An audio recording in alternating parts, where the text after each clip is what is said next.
He's still talking about it. I just asked him a question. This is the D to the KD and didn't know what I'm supposed to talk. My bad.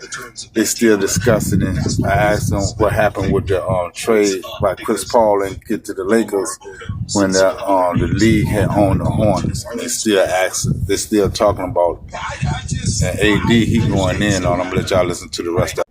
Like when Dana said, "Can you break it down?" I can't break it down. I do know the pieces of it. The fact that the league owned the Hornets at the time, and they basically, like you said, Rob, they vetoed it. But the thing that I never understood was basketball reasons. Nobody that's does. The part. Yeah, that's the part that I never understood at the time. Like, what is like? Is that equivalent to saying this doesn't benefit the New Orleans Pelicans? Like, for basketball reasons, it doesn't make sense for, not the Pelicans, the Hornets.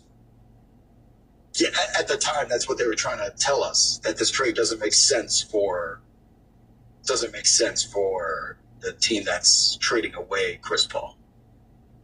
Okay. The conspiracy theories are they were acting in the NBA's best interest, not the Hornets. Okay, so here's my thing.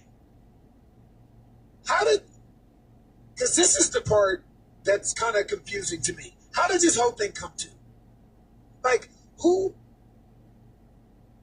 put the trade together to start with?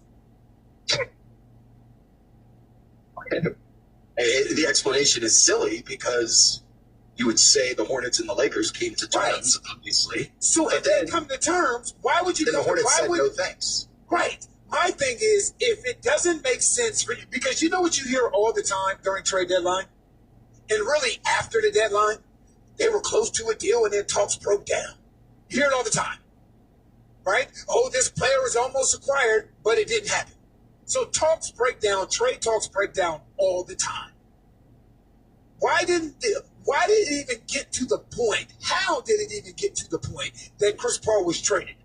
If they knew, well, you know what, man, if we trade Chris Paul, we just going to veto the trade. Why even come to terms if you're going to veto it anyway? What it all boils down to, man, they cheated Kobe out a couple of rings. If Chris Paul would have wound up in LA, even though we would have gave up Odom and a couple of other players, whoever, and we got the Dwight Howard, man, Kobe was guaranteed a couple of more chips. Kobe could have finished with about 7 of them things, with just one loss, not two. Found the losses. One. This is the D to the KD and D.